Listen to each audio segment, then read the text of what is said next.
오늘 하루 관심이 쏠렸던 이슈들을 모아서 뉴스브리핑에서 자세히 짚어보겠습니다. 뉴스브리핑 더보기 뉴빌 더 시간입니다. 제가 뽑은 오늘의 관심 이슈 키워드는요. 소유보단 공유, 그리고 중국으로 넘어간 기술입니다. 함께 보시죠.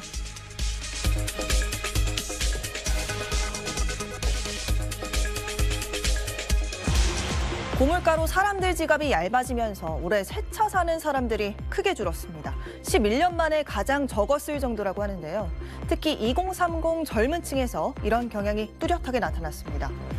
이 통계를 살펴봤더니 올해 들어 10월까지 20대 이하가 등록한 새 차가 6만 3천 대 정도였습니다. 이렇게 전체의 5%에 그친 수준이었는데요. 아직 11월, 12월 수치가 나오진 않았지만 이 추세라면 올해 20대 이하의 신차 등록 점유율은 지난 2009년 이후 최저치를 찍을 거란 전망이 나옵니다. 30대도 사정은 마찬가지입니다. 10년 전만 해도 21%던 점유율이 꾸준히 하락해서 이렇게 14%까지 떨어진 건데요. 젊은 층의 경제적 여력이 크게 줄어든 가운데 신차 가격이 급증한 게 영향을 끼친 걸로 보입니다. 실제로 지난 2019년 3,600만 원대였던 신규 승용차 평균 가격은 지난해 4,900만 원까지 치솟으면서 4년 만에 36%나 오른 걸로 조사됐습니다.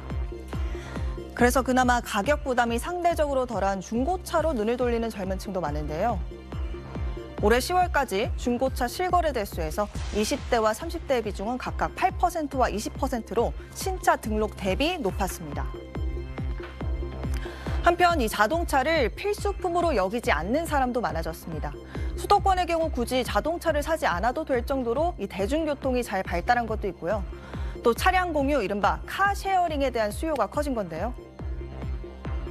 이 젊은 소비자들은 소유의 개념보다는 그 사용의 개념을 더 좋아해요. 차를 구매를 해가지고 소유를 하고 있으면 주차 공간도 필요하고 관리 비용도 사실은 많이 들거든요. 필요로 할 때 언제든지 차를 불러가지고 집 앞까지 오게 할 수 있다. 그렇기 때문에 굳이 막 여러 가지 신경 써야 되고 돈 나가고 그러면서 내 차를 소유해야 될 필요성을 덜 느끼는 것이죠.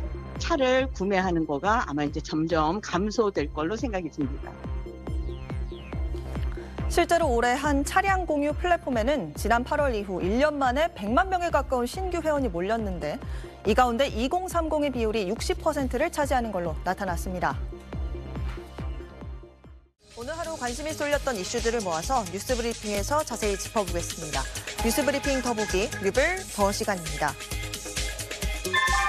제가 뽑은 오늘의 관심 이슈 키워드는요. 직격타 맞은 판매직 그리고 동덕여대 강경 대응입니다. 함께 보시죠.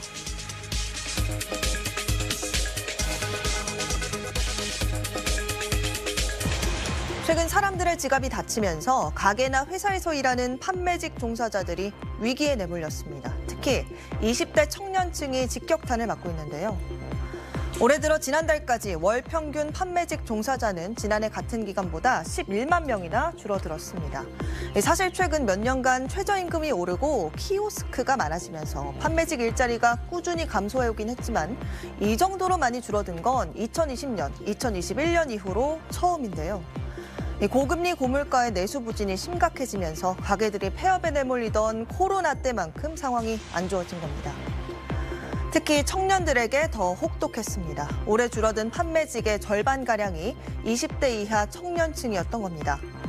상대적으로 노동시간이 적고 임금이 낮은 아르바이트 등 청년층 일자리부터 타격을 받은 걸로 분석되는데요.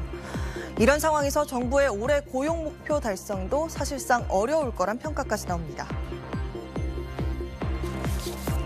판매직뿐만 아니라 고용 전반이 어려움에 봉착했기 때문입니다. 앞서 지난 7월 정부가 예상했던 올해 월 평균 취업자 수 증가폭은 23만 명이었는데요. 하지만 실제로 지난달까지 집계된 월 평균 증가폭은 18만 4천 명에 그쳤습니다. 이런 분위기 속에 최근 한국개발연구원은 당초 20만 명이라고 예상했던 올해 취업자 증가폭을 18만 명으로 내려잡았고요. 내년엔 이것보다 줄어서 14만 명으로 축소될 거라고 내다봤습니다. 오늘 하루 관심이 쏠렸던 이슈들을 모아서 뉴스브리핑에서 자세히 짚어보겠습니다. 뉴스브리핑 더보기 뉴빌 더 시간입니다. 제가 뽑은 오늘의 관심 이슈 키워드는요. 쪼그라든 의류 소비, 그리고 학교 화장실 불법 촬영입니다. 함께 보시죠.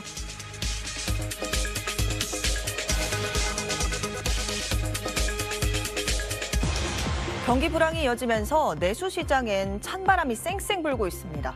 이미 굳게 닫힌 지갑은 이제 열릴 기미조차 보이지 않고 있는데요. 소매 판매 지수를 살펴봤습니다. 백화점이나 대형마트 등 소매점들의 판매 실적을 조사해서 만드는 지수라서 이 사람들이 실제로 얼마나 어떻게 소비했는지 보여주는데요. 올해 3분기를 보니까 지난해보다 1.9% 감소한 걸로 나타났습니다. 문제는 이 지수가 벌써 10분기, 그러니까 거의 2년 반째 계속 떨어지고 있다는 건데요. 이만큼 마이너스 상태가 길어지는 건 통계를 작성하기 시작한 1995년 이후로 처음이라고 합니다.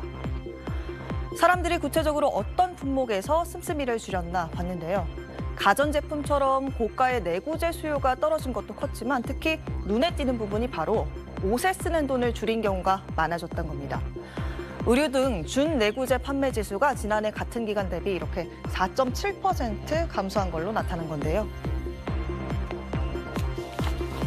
벌써 6개 분기 연속 감소세를 보이고 있습니다. 실제로 의류 업체들의 실적도 좋지 않습니다.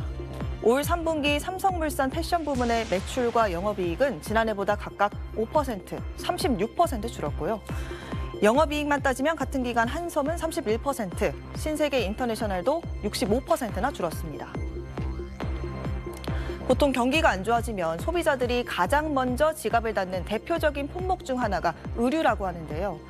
내수 경기가 부진한 상황이 역대급으로 길어지고 있는 상황을 고스란히 반영한 결과란 해석이 이어집니다. 필수적 소비가 아니고 이게 이제 선택적 소비잖아요. 필수적 소비를 제외한 나머지 가처분 소득이 줄어들었죠. 그러니까 이제 뭐 쓸 수 있는 돈이 솔직히 말하면 없으니까 이제 선택적 소비부터 줄여나간다 이렇게 볼 수가 있는 거죠. 국내의 의류 업자들, 의류 업체들은 굉장히 고전을 면할 수가 없겠다. 한편 옷 가격이 크게 오른 영향도 있습니다. 의류 물가는 지난해 10월엔 8% 넘게 상승하는 등 오름세를 지속하면서 지난달에도 전년 대비 2.2% 오른 걸로 나타났습니다. 여기에다 이상고온 현상도 의류 소비 감소에 영향을 미친 걸로 보이는데요. 여름이 길어지면서 상대적으로 단가가 높은 가을, 겨울철 외투 소비가 줄어든 측면이 있다는 게 의류업계의 분석입니다.